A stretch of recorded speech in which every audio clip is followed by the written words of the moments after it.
Welcome to the Deucecast Extra. We are live on a Tuesday night. Maybe. YouTube seems to be having problems for some people, so we might not be live on YouTube. If you can't see us on YouTube, though, we're always on X. You can go over there, check us out over there. I don't know many people that do, but, we're there. So hopefully you're catching us live. If you're not, you can always watch this later, comment later, all that type of stuff. It's fine. We can respond later, just like we do now. It's all good. We're of course here to talk about the Bad Batch season 3 episode 13, Into the Breach, and then X-Men 97 episode 6 a little bit later on. But first, Breach, and then X-Men. Whoa, echo. It's working. Yeah, YouTube's down. No, it's working for me. That's so what wild. I was just playing. I don't understand how YouTube. YouTube is working. Alabama YouTube is apparently working. Tennessee, Georgia YouTube, maybe not. We don't know. We don't know what's going on. Anyways, as we do every week, let us go around the horn and talk about how we extra'd this week. So, Brian, what do you have for us this week? I'm excited. Well, travel with me, if you will, to 1979. Yes. It was I was 8 years old. There's a massive tome on the counter at my house of Shogun.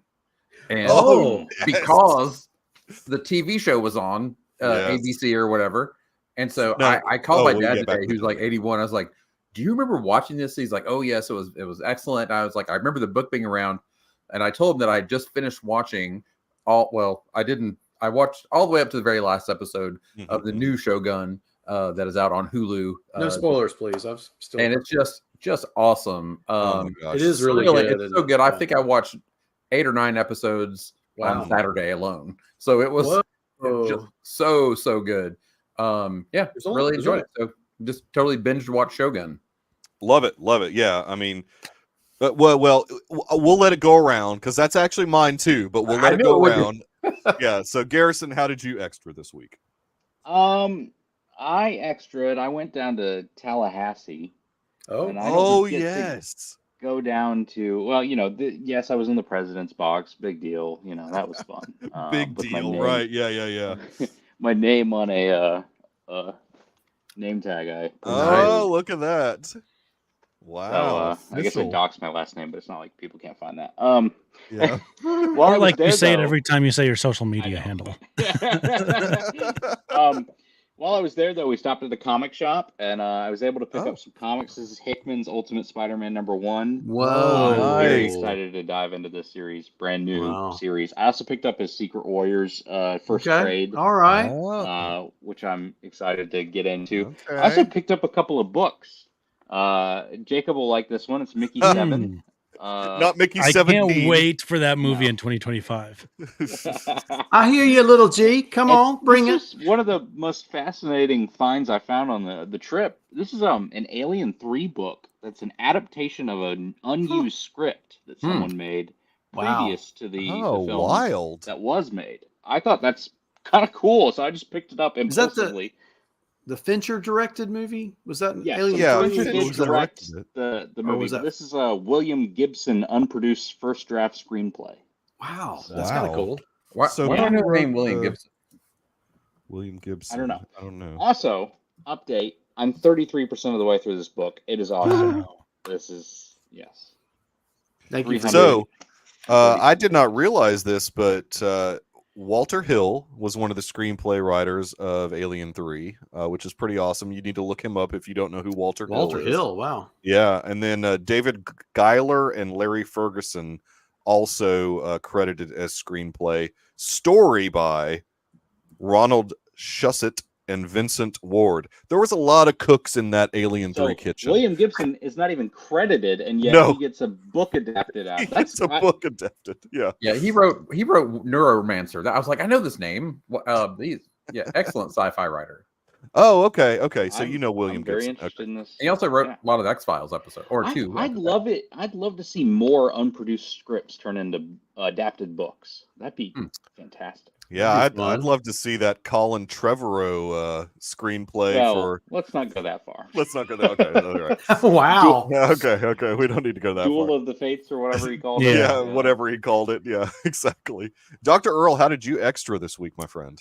I think I also did a lot of catching up on Shogun. I still got 2 more episodes to go. Isn't there only 10 episodes? There is total? 10 episodes, yes, sir.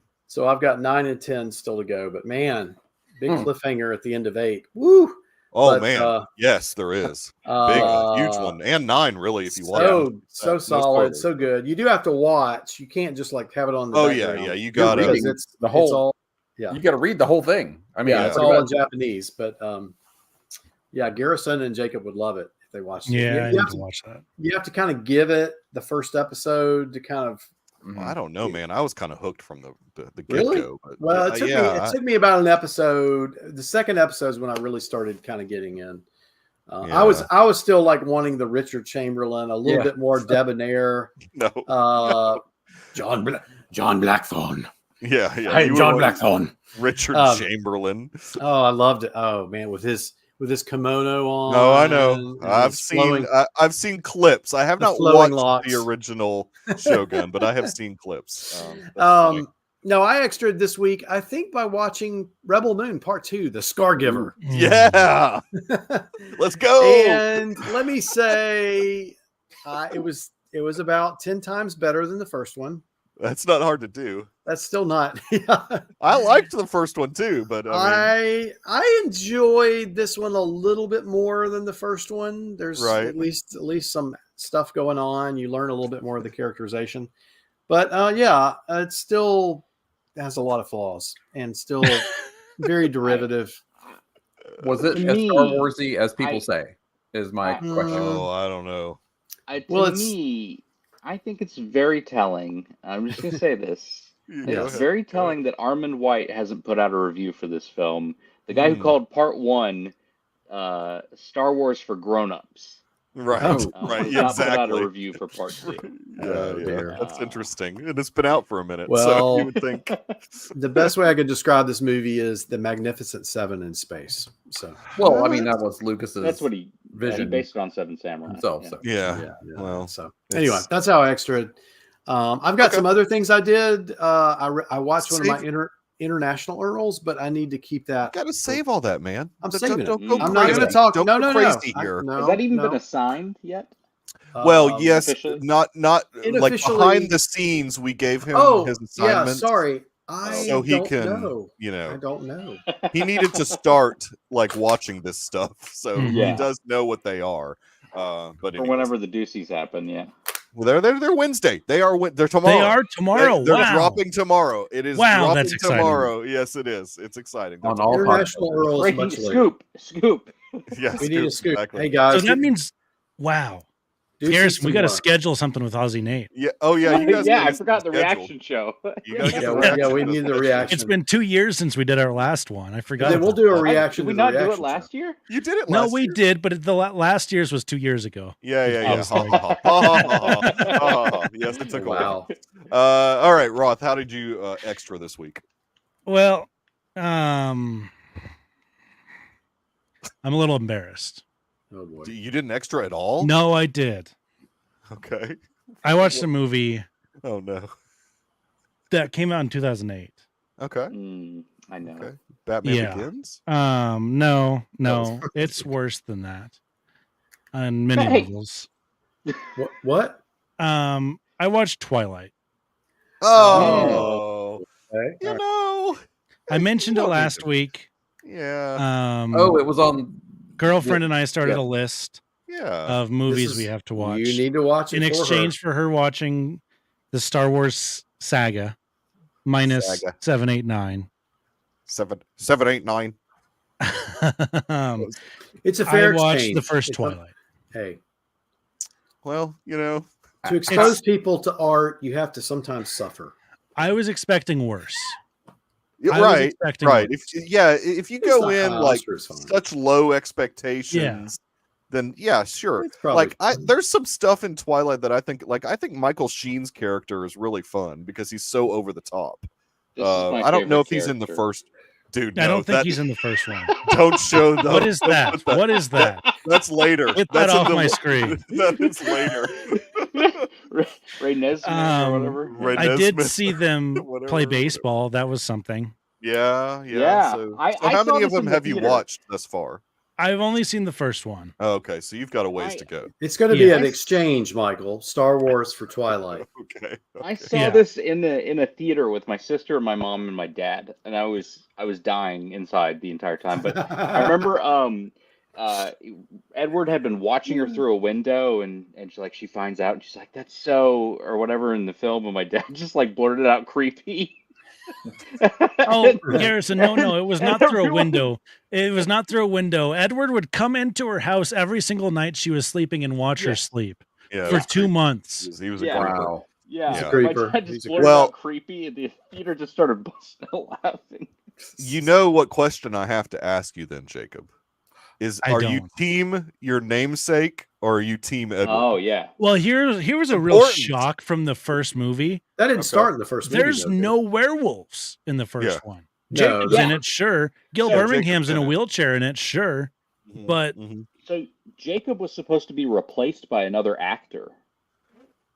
Yeah. Did you guys know that? No.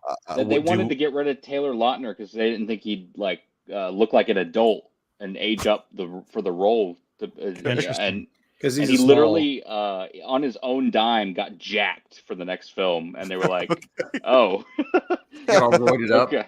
The studio didn't even help. He was just like, "I've got to stay on this movie." Did you? Do you guys know Taylor Lautner's wife's name? Oh, look, we got Claxton's Jacob. Claxton's Clax attack, bringing it. All right. Look, I feel like I'm lucky because the girlfriend has said that she's also Team Jacob, so I guess I lucked out there with the right name. There you go. You got the right name. That's good. But yeah, I don't know yet. I'll let you know after I watch the next one. Your namesake. I love it. That's great. That's good. That's good. Say what? The impression on it. Yeah, the impression. I didn't hear what you said, but the fun extra thing I did today, just before this, like an hour ago, is I bought my Star Wars Episode 1, The Phantom Menace tickets for May 3rd. I'm going. Going. What day is that? May 3rd. It's Friday, May 3rd. Yeah, I'll be there. Really? Yep. Yeah, I'm gonna drag my. What year is like 25th? No, wait. 25. Yes. 25. Yeah, 25th anniversary. Okay. I'm gonna drag my youngest to see it because she needs to see it in the big screen. I'm forcing her to see it. Episode 1, The Phantom Menace, seeing it in the theater in 1999 is my very first memory. Oh. I remember watching what are the things that the Gungans ride? What are those things called? Whatever they're called. Watching them like walk through the mist is like my first memory. Hey, that trailer, that original trailer that dropped for Phantom Menace with that was pretty bad egg. I mean, I liked that trailer a lot. Okay, real quick, since we've gone like 13 minutes. Yes, there's Jar Jar. My extra a DK book? Was also Shogun. My extra was also Shogun. Highly recommend it. Watch it. Yes. Do not hesitate watching it. It is amazing television. Probably my #1 show of the year. Fallout's a close second, but I haven't finished Fallout yet. I'm still working my way through it.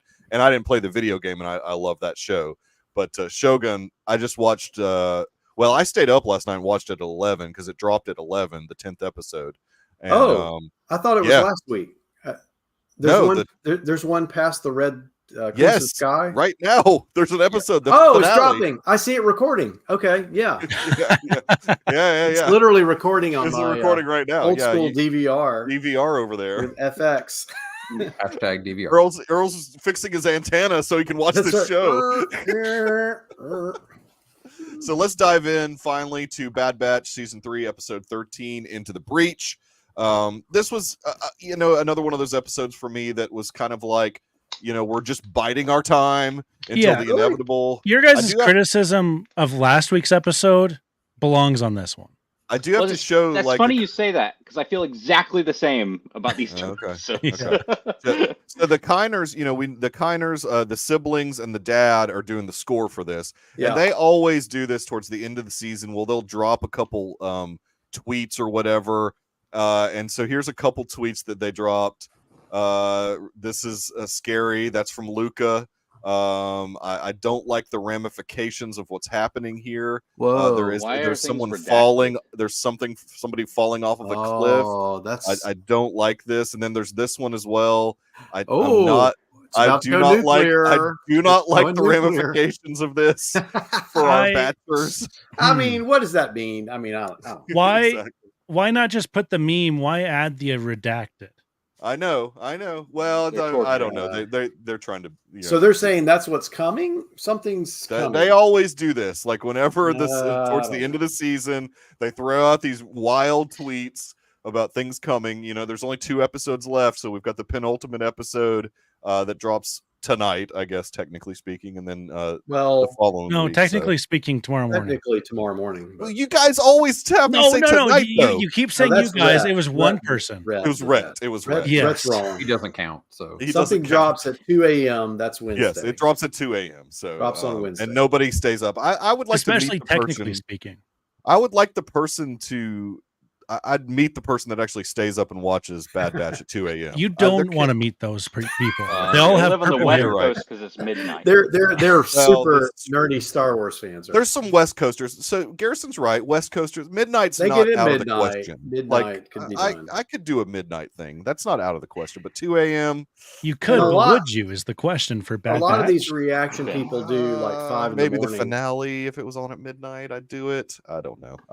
Anyways, let's talk about the episode. PM like they were doing for a bit. Oh yeah. Oh sure. Yeah. They if better it was bring 9 that PM, back for the live action shows. They'll do that for Acolyte, I'm sure. I mean, with our lightsaber whip. Yeah. Yes, we got a lightsaber whip. Their hair back and forth. So is it weird that I can't remember this episode? No, because nothing happened. Well, yeah, they had to go get. That's not true. Well, they set up on board. There's a setup. Yeah, they're trying to. They had to steal the Imperial shuttle so they could go to the outskirts of Coruscant and get onto that thing, and so they could get the. They weren't on Bespin, were they? No. I thought it was Bespin for sure. They said it was the first scene where it looked kind of Bespin like. Oh, with the very first scene. The very first scene. The floating city, right? Yeah. They did not say where that was. I don't, because those were Bespin clouds. Bora Vio. One cloud looks like any other cloud. Wait. I mean, they're on Bora Vio according to Wikipedia. Bora Vito. I'd like to go to Bora Bora. All these planet names. I don't get these planet names. So, Brian, what did you think of this episode overall? Yeah, I enjoyed it. It was they continue to do the back and forth, like the story where where of course Omega is sequestered from the rest of the team, right. Against her will, and I enjoyed it. It was just like we said, set up, lots of like little payoffs, and we're just ready to ring the bell tonight. Yes. Tomorrow morning. Tomorrow morning. Tomorrow morning. Yeah, no, I totally agree. I mean, this was like lots of little moments of setup, just preparing for apparently, according to the Kiners tweets, the devastation that's about to come. We'll see. But Garrison, that's not unheard of, right? Because they did that in Rogue One at the end of Rogue One to just like annihilate the entire. Yeah. Are they going to go for it though? Like they've never really done that in an animated series. Like, are they going to go that far with this and like just people will lose their lives? I don't know. And Filoni, like, he's not, I guess, created. Has also not done that. Yeah, Filoni helmed projects. He's keep scared the characters alive. Yeah, a lot except for Tech.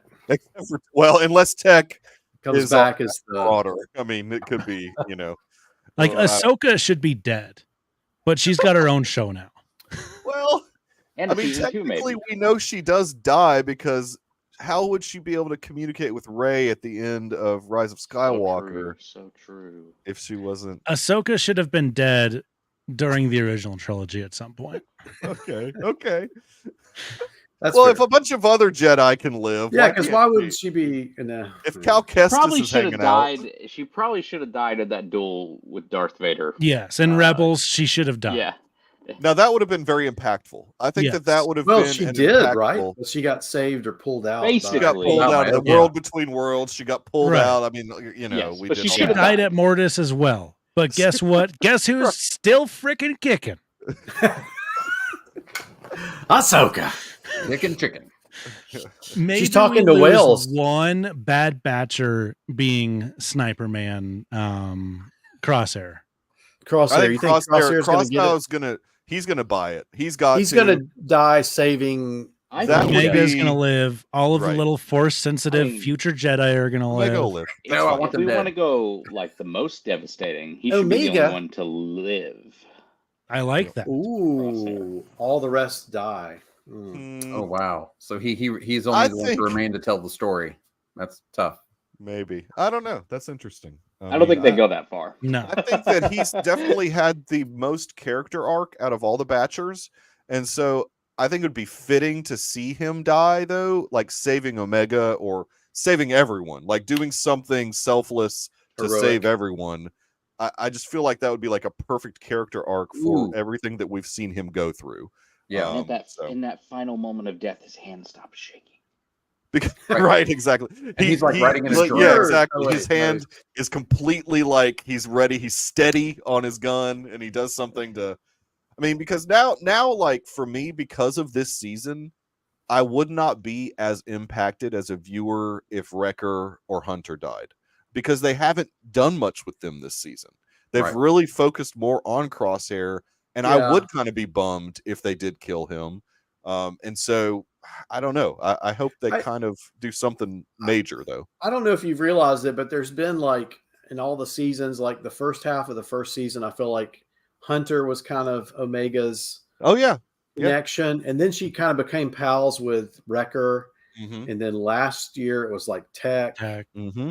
And Echo a little bit in last year too. Echo a little bit, and now we finally got the connection with Crosshair. Yeah, and so I don't know. It's interesting how she's sort of had like these sort of moments with all of them to build that bond, I guess. But anyway, and like you said, Mikey, it's been so long since it was with Hunter and Wrecker. Right? We just don't care. Well, it's not that I don't care. It's just that like I don't know that I would be as impacted if like even when Tech died, I was like, oh, that's pretty huge. I mean, that was big in that moment. And I just don't, if those two guys happen to die, I'm just like, they were fine, but I don't really care about it. Right. Heartless. We sort of know that they're not around, right, in the future. Well, that's another argument like that a lot of people have. That all of these guys. We don't technically know that they're not around. I mean, how would we 100%? Yeah, I mean, they could let people live, but look, I'm just going off of the Kiner's tweets. I think everyone dies. Like there's mass destruction. I mean, I think everyone goes. Earl, any thoughts on this episode in particular? Me? Yeah. Oh, I mean, I liked some of Omega, kind of some of her espionage activities where she's finding a way to sort of do a jailbreak, and she's kind of like working with those kids, kind of like organizing them a little bit, because she is the hardened however old she is now. She's a teenager, I guess. Yeah, I think she's a teenager now, and she's definitely obviously older than them. But yeah, and I like the Rampart. He's got some good witticisms about him. Yeah, I like them just walking through just like kind of like just walking through like they're just like regular troopers and nobody's like paying attention to them. So I thought that was kind of fun. I like his quips that he gets to throw, like, oh, I hate clones. He like quips every once in a while. He's a fun character. I'm glad they brought him back. He had a little spice to the scenes. He's added a bit of spice to, these moments of what, otherwise would just be the Batchers doing random things. He's added some color to it, and the voice actor's really good. And so I've enjoyed him being back, even though it's just sort of like a toss away character in a way. But I mean, at least he's having an impact these last couple episodes. Roth. Real quick about Rampart. When he threatened the two stormtroopers, he's like, "Yeah, I'll give you an Article 15." Well, that's a straight our U.S. Army Uniform Code of Military Justice. Like, if you get in trouble in the military, in the army, you get an Article 15. Oh. So I don't know if they have like an advisor or someone just happens to know that, but that was pretty random. But, yeah. Oh, I thought he just made up something, and those guys were like, right away, sir. Right away, sir. Yes, sir. That's awesome. I love that. Maybe Rampart time traveled from the U.S. military. From Stripes. Earl, this isn't a Zack Snyder movie. Oh, okay. Spoilers, a little bit. Rebel Moon. Yeah, exactly. This is a little bit more grounded. Come on. Jacob, any thoughts on this one?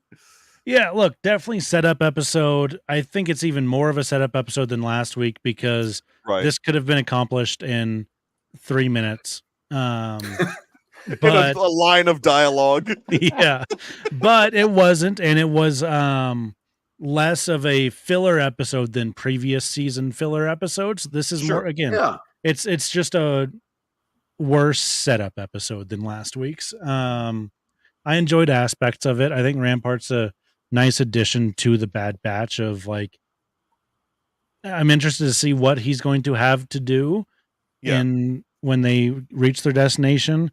I thought they built some pretty good tension at the end there with docking the ship. Yeah, that was a good scene. Yeah.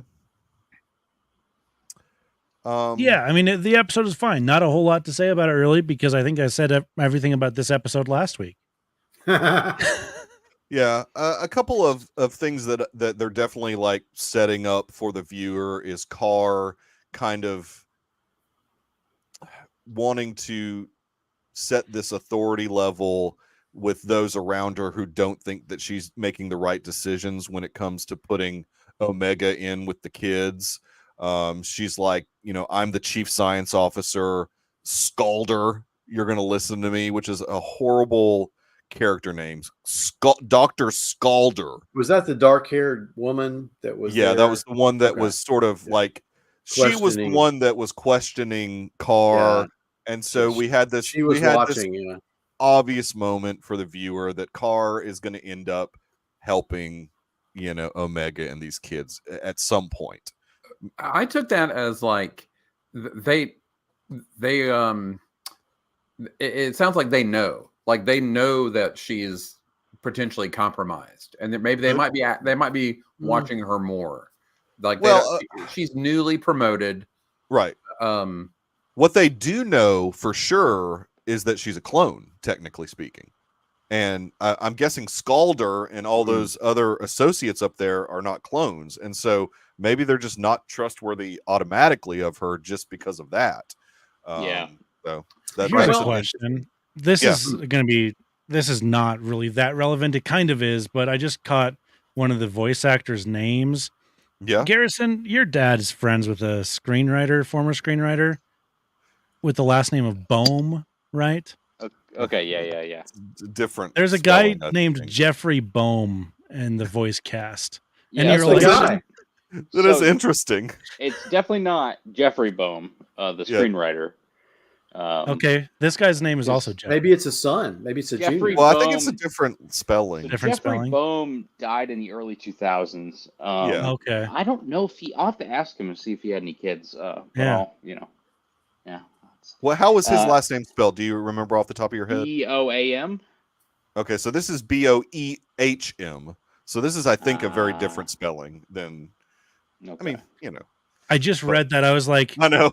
Yeah. Oh, Scott's talked about being friends with Jeffrey Bohm on the Deucecast many a times. Right. Yeah, exactly. And in fact, every time Scott comes on, he makes sure to mention Jeffrey Bohm. Name dropping. At some point. Yeah, like at some point. Which he was a good screenwriter, so that's fine. But this is the German variant. Yeah, this is very much the German variant. Life model decoy. Exactly. I think last week I was complaining how the little baby Jedi wasn't in there, so I'm glad that they incorporated the baby Jedi into the prison area. Do you think that was supposed to be Grogu at one point? And then I hope not. I hope that's fair. I don't think so. That would have been interesting, but yeah. That would have been interesting, but Cad Bane takes out Yaddle, Grogu's mom. Right, exactly. Changes the course. A butterfly effect happens and changes the course of history. Yaddle.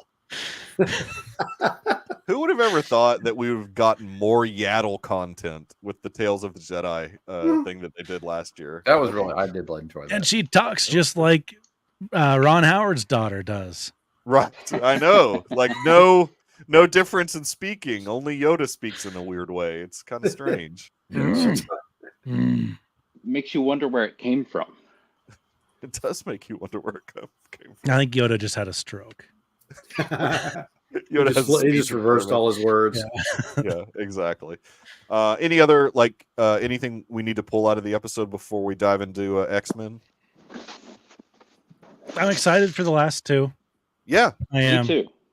Yeah, I think they're going to be very I think good. This has been good setup. In fact, I slightly disagree with Jacob. I feel very similar about the last two episodes, but I actually thought this was a better setup episode. Just personally, I think it's ratcheting the tension. I liked the infiltration.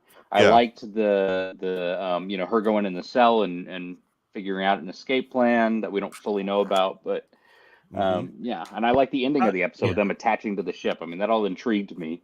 Yeah, but the Juggernaut action was just so awesome for me last week. Well, yeah, you have a special place in your heart for the Juggernaut stuff, so yeah, I can understand that. I mean, that thing has like 16 wheels and like moves like a snake. That's freaking awesome. It is a Lego set. It is very awesome. Well, yeah, I mean, I think this is certainly leading to an exciting series finale. I always venture to say that like the penultimate and the finale are basically one episode. I mean, because it's really going to be like, here's the last big storyline that they're going to go with these last two episodes. I'm excited for them. They both have like concerning titles. Flash Strike is the penultimate episode, and the cavalry has arrived. Here comes Ahsoka. Ahsoka and Kanan and Cal Kestis, all of them. Yeah, like they're all the executive gonna pop in. I'm telling you guys. What if it's not talking about the protagonists and it's the antagonists? It's Vader, and he just wipes everyone out. Oh man. A la Rogue One, just wipes everyone out. So yeah, that's interesting. Are we going to see the Emperor again? Or we see Vader? I got to imagine. Well, is this really the last season for this ever? Well, last season of Bad Batch, they could certainly spin it off into something else because they're not done with animation. It's cheaper to make animation. They're going to keep Omega doing and Crosshair on the road. I mean, who knows? I mean, yeah, exactly. I don't think we see Vader in this series. Really? Oh. I don't. Okay. Oh, I thought we saw a trailer. Was there not a little preview with him in it? I thought, but maybe like a flash of him. I haven't seen any of the like end season trailers. I just watched all that stuff. Yeah, preseason stuff. So there could be something, but I just feel like this is going to be very. I think we'll see the Emperor again because he's really not. He really doesn't have like much going on right now. I mean, he could probably come take out some clones. Vader, that is. Yeah. I mean, well, the Emperor could totally send Vader in to, Yeah. Or like Ventress, Ventress comes. But see, I like this idea of Vader not knowing about this Project Necromancer. This is the Emperor Baby. Yeah. going around Vader's back too. Yeah, that could be. That could be. That's fair. That's fair. A very Emperor-like thing. So I mean, yeah, I could plans upon plans. Especially just based off of Tarkin not knowing about it at all. Like, if Tarkin doesn't know about it, I think that's very intriguing. If Vader also doesn't know about it. Yeah, and that could be. That's a good thought. I mean, maybe he's not. Tarkin control Vader's leash to a degree. I seem to remember that. That was a Princess Leia line. Yep. Yeah, I mean, in the end, though, Tarkin's really. got to know. Smelled your stench. I should have known you were holding Vader's leash. Mm-hmm. Yeah. So stench aboard. her fake British accent. Yeah, when she goes British, when she's talking to the British people. Governor talking. She all of a sudden reverts to Briticisms. Look, that's no different than like our customer service voices we use when we answer the phone. For sure. That's her princess voice. Appaloosa Broadcasting. This is Jacob. I can help you. Yeah, exactly. You gotta turn on Who was that? Who talked? Who was that? I couldn't even understand who that was. I didn't understand. Oh, there's Jacob. It's like Superman almost. Like, all right, let's give the people what they want. Yes, Bad Batch is awesome. We're looking forward to here for the X-Men. We've got we know we have some people coming on for the X-Men, so let's do it. Let's dive in. Yes, X-Men, Life Death Part 2. Another episode that has two different storylines running concurrently. Interesting stuff happening in this. A lot of crazy stuff in space. Yep. Earl, you've got to help me out with these characters. I mean, what do we have? What do we have going on with these? What are they? The Shi'ar. The Shi'ar is a major X-Men storyline. The Shi'ar Empire is it is a big X-Men thing. Lilandra is the queen. Yeah. I guess her sister is this bird character who I'm not. Are they all birds? Are they all birds? No, you're hatchling. Maybe so. I don't know if they're hatchlings. I don't know. She says hatchling. Come on. Yes, that's right. Yeah. His absence from the opening credit did hit. Ooh. Yes, you're right. Yeah, because no Magneto, no exactly. Gambit. Yeah, Nightcrawler pops in. I love the changing of the guard in the opening. Yeah, for sure. The Shi'ar, this happened in the comics too. He disappeared and ended up with her. I don't know if they had quite the. I'd have to go back, and I was kind of in and out on that storyline a little bit. But I was not expecting to see Kree or.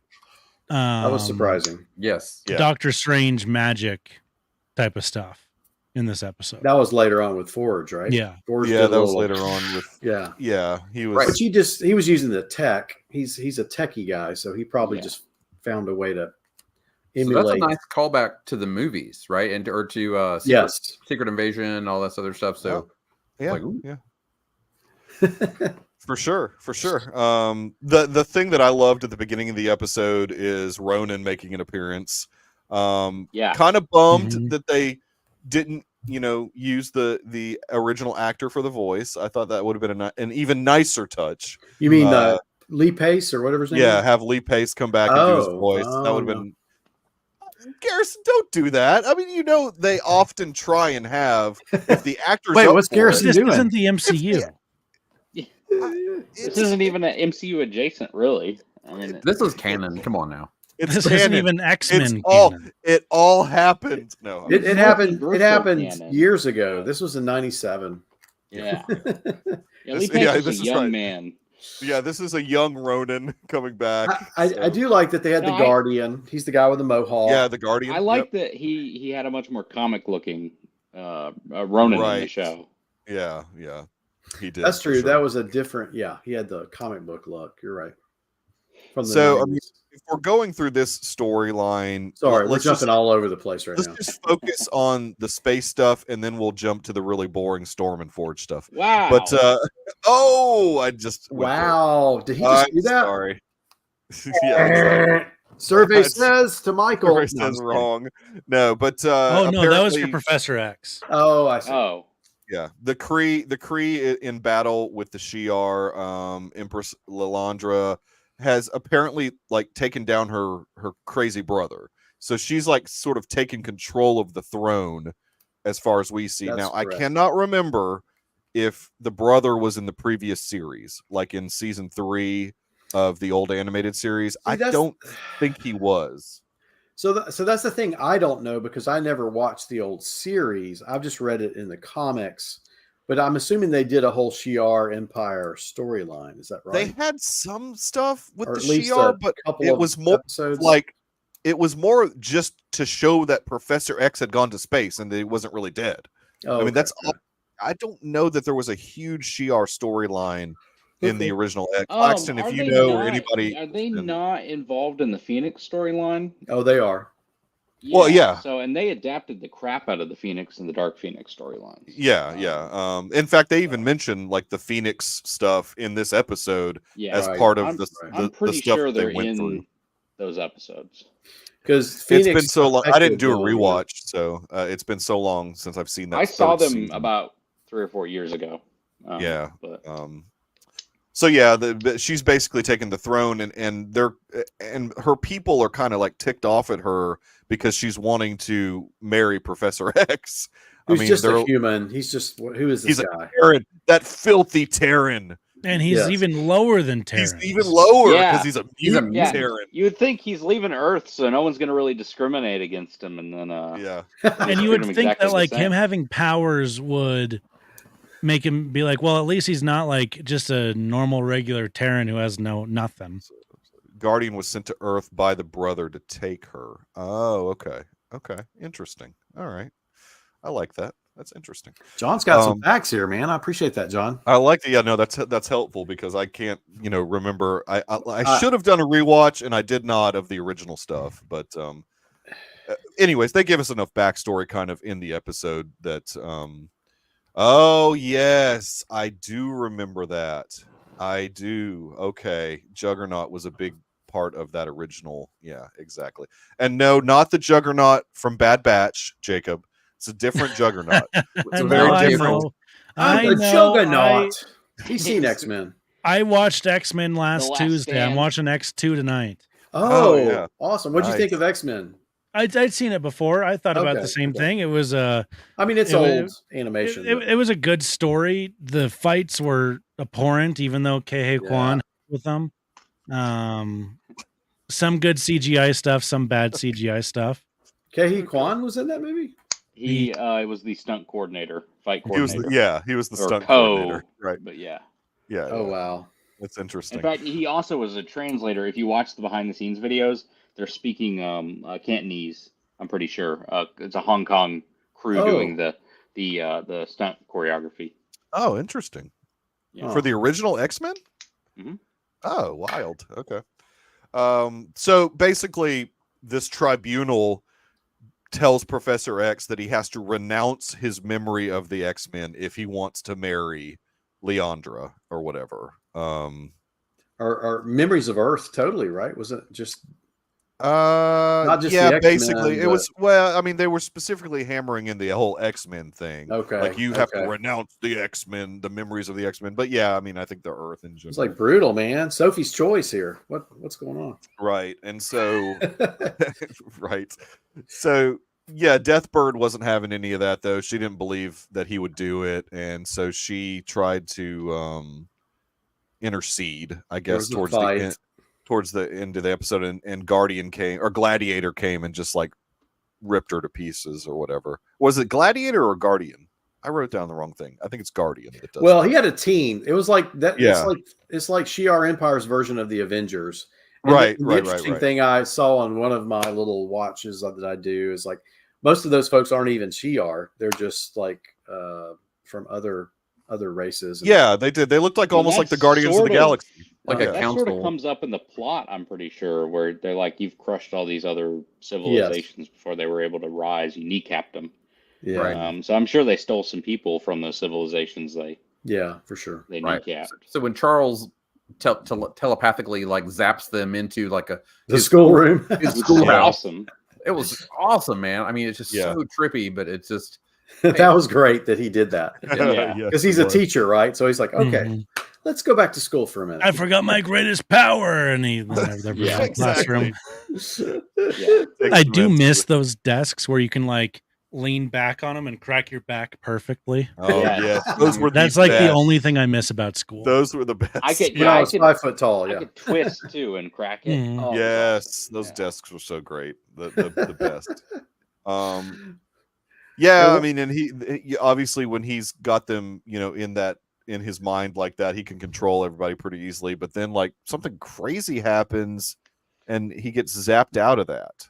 Well, he sees the death of Gambit, basically. Yeah, he sees the whole mind head, all the stuff that's happened. Yeah, and he's like, "Oh no!" And he realizes he's made a mistake. He must go back.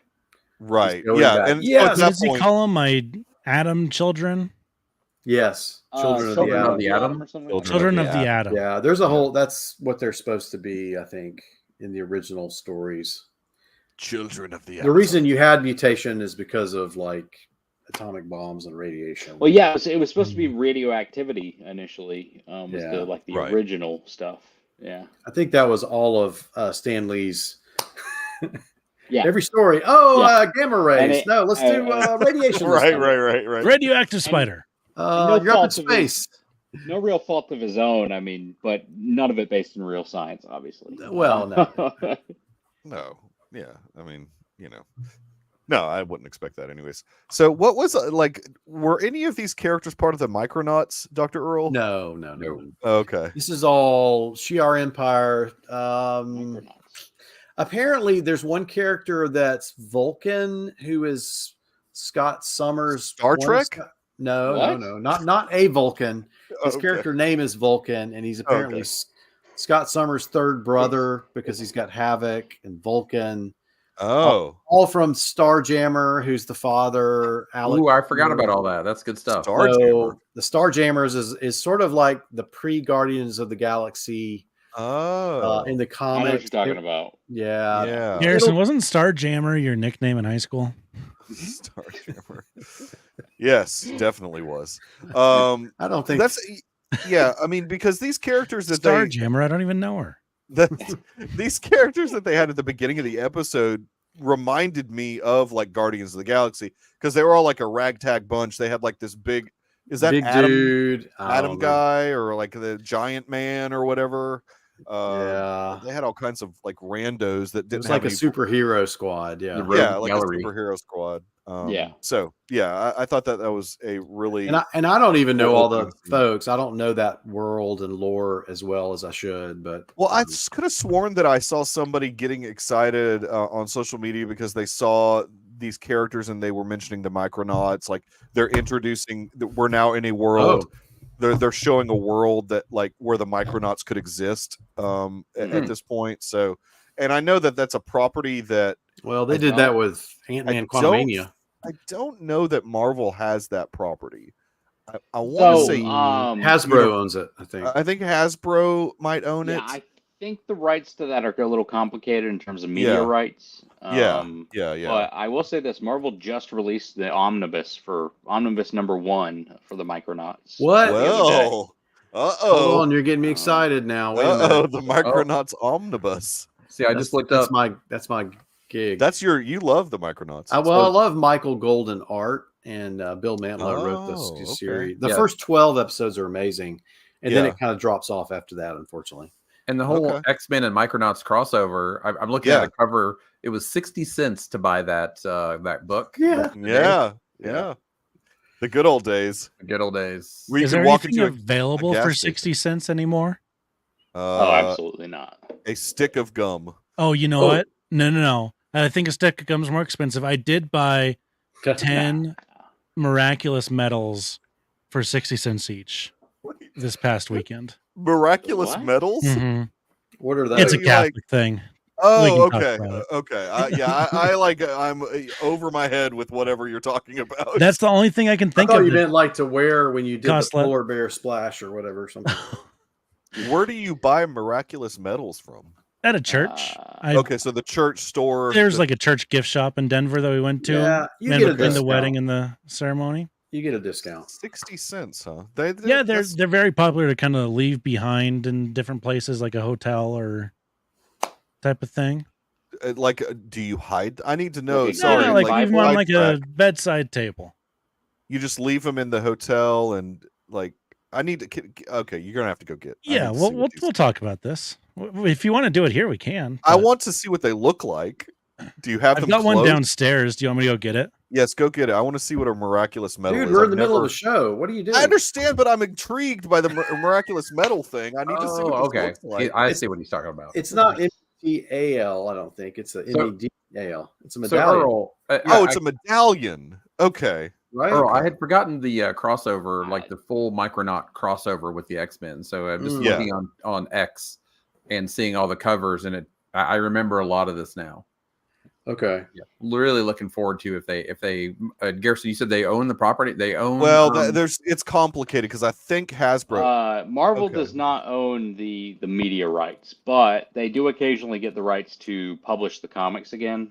And they just got them back clearly because on April 16th they released, I believe, 2 volumes of Omnibus. Okay. I'm to buy. Well, maybe they've got it back then. I mean, but they wouldn't. Well, they wouldn't Marvel's have the movie new rights. Micronauts comic collection dives into inner space. Interesting. Okay, Jacob, show me the miraculous medal. Okay, so it's like that. Yeah, I've seen. So there's Mary. It hangs on your chain, right? You hang it on a chain. Yeah. Okay. So you guys will like leave those behind in like hotel rooms next to the Gideon's Bible or something. Yeah. Okay. All right. I hear you. I'm with you. Drake Hotel. Yeah. At the what? Nothing. The Drake Hotel. Yes. Okay. See, look, there they all are.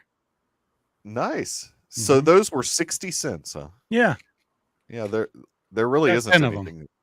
That's awesome. Okay. Cool. Okay. So basically by the end of the space section of the episode, X is like, he's done. He's like, I'm out. Sorry.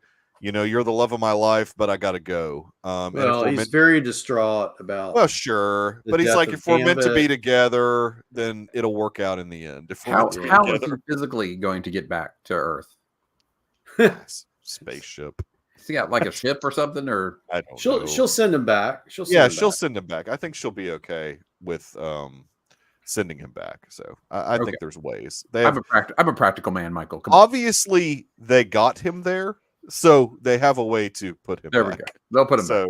She just has to agree to it at this point, and she essentially he'll have to come out of his. Maybe Forge will make a Doctor Strange portal, like Forge does with his little book. Right? Yeah. There's the Space Uber. Space Uber will get him back. I mean, he's going to telepathically say, "Forge, teleport me back," or Nightcrawler. Well, Nightcrawler can't go that far. I don't think Nightcrawler could go that far. If he's maybe like Cable, he has to be able to see the space. To jump to it, I think. Well, if he's been there before, he can do it. Yeah, or he can envision it. Yeah, I don't think he can go through space though. I don't know that he can go through space. I think he has a range. He can think about like the Taj Mahal and just pop in there. That's true. That's true. They did do that in the film, which was maybe not quite as accurate as what they had in the comic, but I don't know. He's like, show me a picture. So obviously, since the title of the episode was like a part 2 of what we had seen with Storm and Forge, Life, death, and the adversary. This stuff, like, for me, I think Forge's bird demon was kind of weird. I thought it was. So the bird demon feels like something out of a Miyazaki film. Right.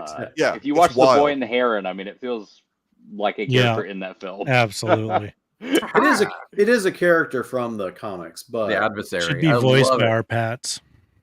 Well, yeah, like the whole deal is he manifested that from his time in the service, right? Like he was a military guy and he manifested the adversary. So his like Forge's whole storyline is intertwined with the adversary, I think. I mean, it's a demon he manifested. That's what I kind of read about, is that he manifested that thing. So then why did he attach to Storm? Yeah. I don't understand. Well, because it attaches to fears. Like yeah. I think you're right. You're exactly right.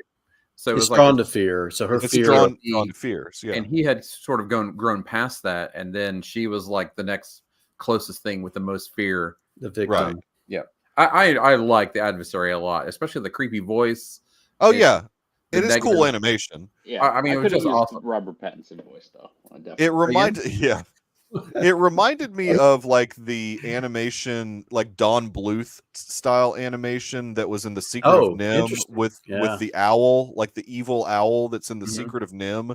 It kind of looked, and the voice even was very much like a Don Bluth-esque. It seemed like something from the 70s, right? Yeah, like, exactly. I'm a bird coming to get you. Or like something from the animated Hobbit stuff. I mean, it seemed like very much of that ilk. Like, so, I mean, it's not that I didn't dislike it. I just am not like a huge fan of Storm. It's not a character I really care about much. But not that you didn't dislike it. Yeah, I mean, it was fine, but it wasn't my favorite part of the episode. Wasn't my favorit part of the episode.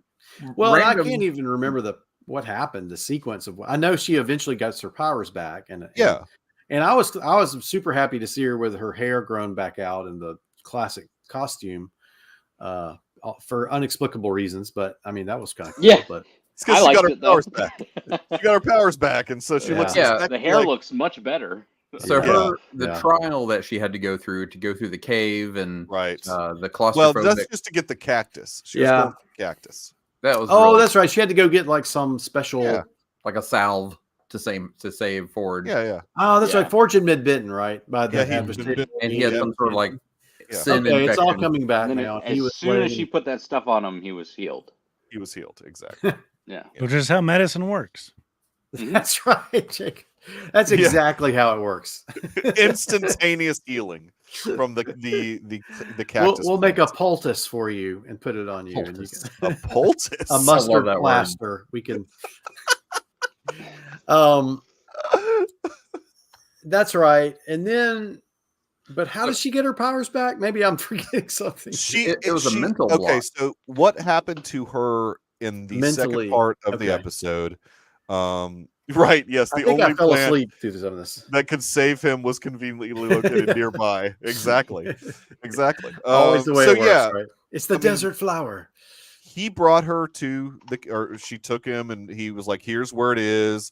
I brought you. I know you don't like confined spaces." So and that's comics accurate. She had a claustrophobia. Yeah, she's got claustrophobia. So she crawls into here, and so she conquered her fears. And that unlocked the power. They were there all along. It just took this type of situation with the adversary to unlock them and help her remember her powers, basically. So the way she lost her powers is just null and void now? Like, correct. They didn't have to really do anything to reverse that? No. It's all in her head. It was barely an inconvenience. Just follow along, Jacob. It's okay. Yeah, totally. This is how comics work. Yeah, exactly. This is all very comic book. Well, I thought Forge did he? I don't know. I don't remember. In Earl, the comic, it seems kind of preachy, right? Like what are we trying to learn something about ourselves by reading these stories? I'm not trying to get too deep here, but it's like if Storm can overcome her fear and then unlock her inner power. So I think maybe that's what the comics were trying to do. Or that really is, that's a question, honestly. Is that? I don't remember. No, but I think I think like if you ask any comic book creator, sure, they want to try and teach you a lesson of some type. They want you to. They're not just I mean, I don't know if Claremont always. Stan Lee. I mean, he's I think the X-Men definitely were characters that you could draw real world application from more connection than maybe to. I mean, they were misfits, I think a lot of outcasts that you could fill. Go ahead, Gareth. I think a lot of artists and writers in the 90s just really wanted to make really extreme cool action comics. Yeah, exactly. No, and that's fair. With but X I mean, I think front, not an E. I probably need to watch. Yeah, exactly. Extreme. Like X Games. Like extreme. Exactly. That's the 90s. That is what that decade was about. It's just being extreme. Exactly. So I just need to watch that back half of the episode. Maybe I fell asleep or something. I mean, really all it was is it just took her getting through this fear with the adversary. She conquered that, and it reawakened her powers. That's really simply all that was. She turned on the TV and saw the destruction. They got after she put on the salve and healed the wound, flipped on that telly because she'd been kind of distracted, didn't know what was going on, and saw that Geonosha had been. He goes, "I'll get you back." Genoa. It's not Geonosis. Genoa. I didn't not say salami. I didn't say that. I said Geonosha. I know, but you're throwing an extra O in there. It's just the Genosha. Genosha. Geonosha sounds kind of like that Princess Diaries country. Yeah. Exactly. Apparently, it's called something completely different in the comic. I haven't read the comics, so Krakoa. Yes, Krakoa. Well, Krakoa is an. That's a different. Aren't they? Don't they both exist in the comics? Genovia. That's the Princess Diaries. Genovia. I remember that. That's awesome. That's actually, I like that movie. Sorry. No, the first one's fine. The sequel, hey, Claxton, we'll cover everything here. Princess Diaries. The Princess Diaries, good stuff. The sequel, Twilight. They're talking about making a third one. I don't know if it's necessary, but they're talking about it. I like how we pretend that Anne Hathaway is not pretty in that first film. That's great. I know, right? Yeah, exactly. Yeah, exactly. She's got glasses. Yeah. Now, curly hair. Yeah. The stinger of this episode was quite something. Because it kind of explains exactly how Mr. Sinister was actually involved in this whole thing that happened. By Trask giving him his DNA to access Master Mold. So we've come back to this like Master Mold thing again. That's how that big, huge, massive thing that came in and just wiped everybody out. So Mr. Sinister is the villain. So yes, he is the main antagonist of this season. And so yes, even though we weren't quite sure if he was involved in what happened last week, he was very much involved.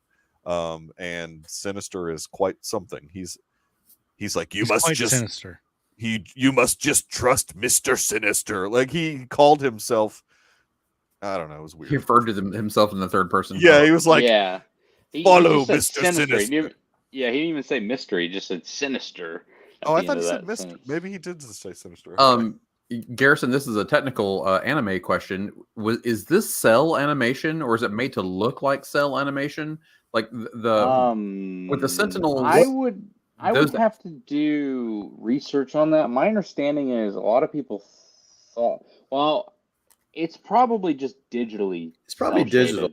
Yeah, like the action sequences with like the lasers. The movie, if you've seen the 2D in that, it's cell shaded 2D animation. Yeah, I think that's what we've got going on here. It's just incredible. It looks great. Yeah, it looks fantastic. Yeah, and even I mean, everything about the show's really, really good. And it evokes kind of an older cartoon feel, which I really like. Right. Now, and it doesn't copy the What If style. I really like all that about it. Yeah, and now, like initially, like the old school fan of the original series was like, "Oh, this is not close enough to the original." But I mean, look, it looks freaking fantastic. I mean, it's not that you don't want to just do. It actually, in some areas, looks better. I mean. Yeah, that's what I mean. I mean, it's got a bigger budget for sure. You had the purists that wanted it to look exactly like the original cartoon, but that animation, especially, they're misremembering. That third season looked like trash. Well, that didn't have like a budget. It was a cheap show to begin with. Right. They had budget cuts their third year, right? Yeah, the third season. Isn't that right? Or am I, Garrison, I thought you told us that or something. No, they did. I had heard that, and it's true. They switched animation studios. Yeah. And if you guys really want to learn about the show, there is a Previously on X-Men book written by the writers of the show. And I'm sure they've got a lot of the background information in there about what exactly was going on. I know they've got notes on what exactly they adapted and what they chose not to adapt and that kind of stuff. So awesome. Interesting. Well, we have hit our 1 hour mark. I think we have conquered Sensei. We've talked about medals. We've talked about Princess Diaries. Yeah. We've Twilight. Creepy vampires sitting in your room. Vampires. Oh, and then of course we talked about Star Wars and X-Men. So we accomplished everything that we came to accomplish. So Brian, attacking. Brian, yes, the birds attacking, exactly. Brian, you're still off the grid a bit, but you can be found. And this is very pertinent because I think Claxton, you might be interested in this. We do have a Discord server for the Deucecast, and if you would like to be a part of the Discord, just DM me at the Deucecast, either on X or on Facebook, or you can always just email at thedeucecast@gmail.com. Hey, what is the Discord, Michael? I don't know what that means. It's just it's a private, in a way, social media service, because you have to have a link to get in. Not just any schmo can come in. Like, I have to ask a question and make sure you're not a bot. I have to make sure you're not a bot of some type. But yeah, for sure, Claxton, please DM Discord, not Datcord. Yeah, it's Discord. I'll DM you. There's there's a lot of conversation in there about music, movies, TV, all kinds of stuff. It can get a little, there's some every once in a while, spicy sometimes. Depending on who's in there, it can get spicy. But we'll see. Like Rhett and I'm not naming names. No, let's not go there. Let's not name names. We don't need to name any names, but it's a good slice of life. I'll just say that's a nice slice of life. Whoa, your mic's messed up again. Oh no, Jacob. Oh, that's awesome. R.I.P. Jacob's mic. Wyoming, are you there? Wyoming. We've lost Wyoming. You know, when I was younger on video, when I was younger on the internet, there used to be like a thing they would put on videos, like tags they would put on videos called ear rape. That's kind of what Jacob is doing to us right now. Really? We went there, Garrison. We went there. Okay. Speaking of Garrison, where can people find you on the interwebs? You can find me on Twitter at GRyfin3, GRYFU3, and Instagram as well. You can find me on Letterboxd at GRyfin, where I'm continuing my Fox journey, hopefully soon. Also continuing The Way I Kings. I guess you could find me on Goodreads. You can find that I'm 33% so far.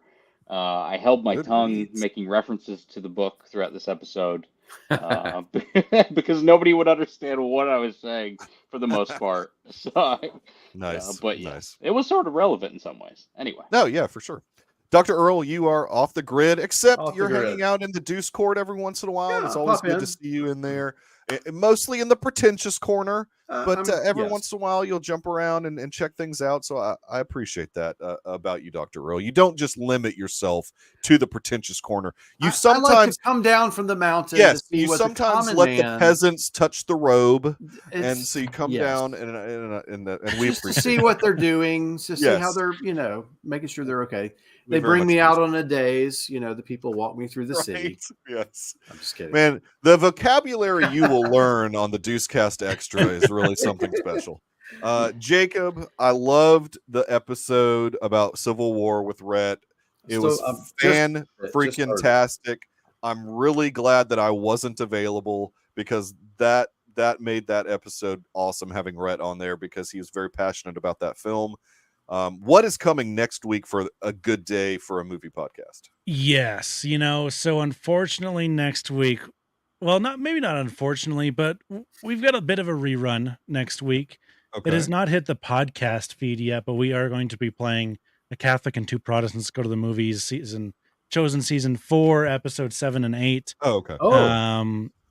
Sage is still on his way back from New York. He is driving back as we speak, probably.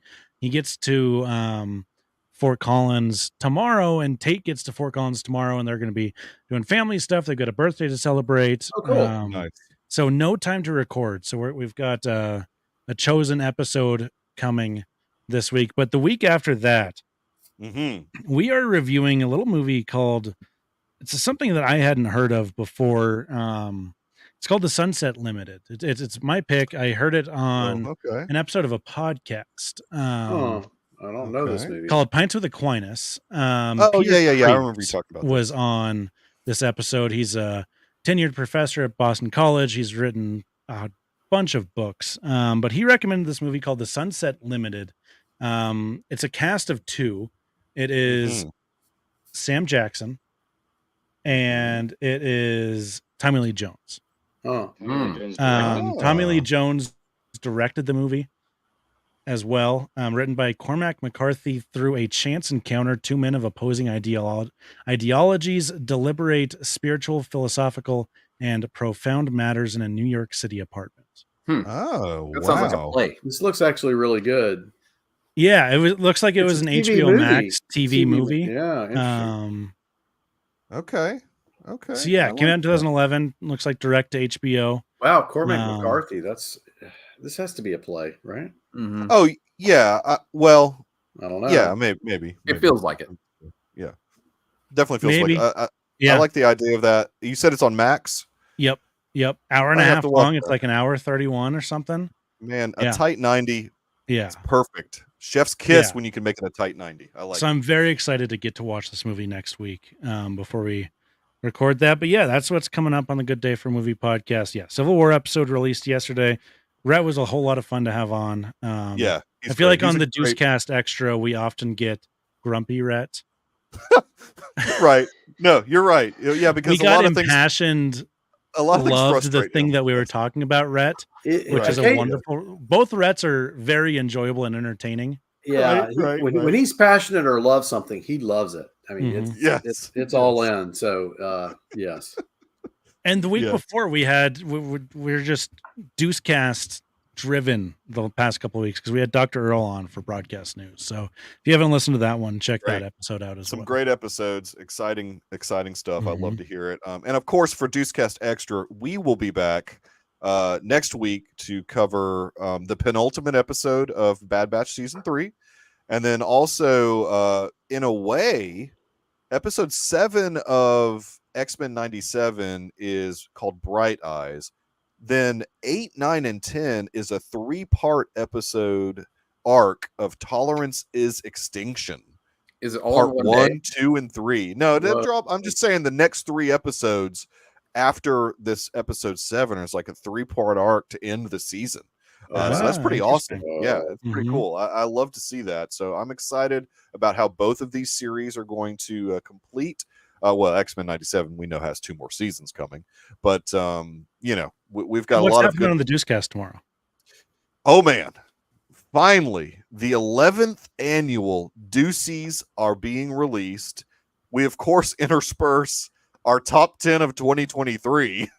Yes, finally. As we're like, I mean, which mine has been published on Letterboxd for like 6 months, I think. But no, it hasn't been that long, but it's been out there for a while. But we do mention our top 10 of 2023 as we're going over a lot of fantastic guest voices you will hear on the episode. It was a lot of fun to record.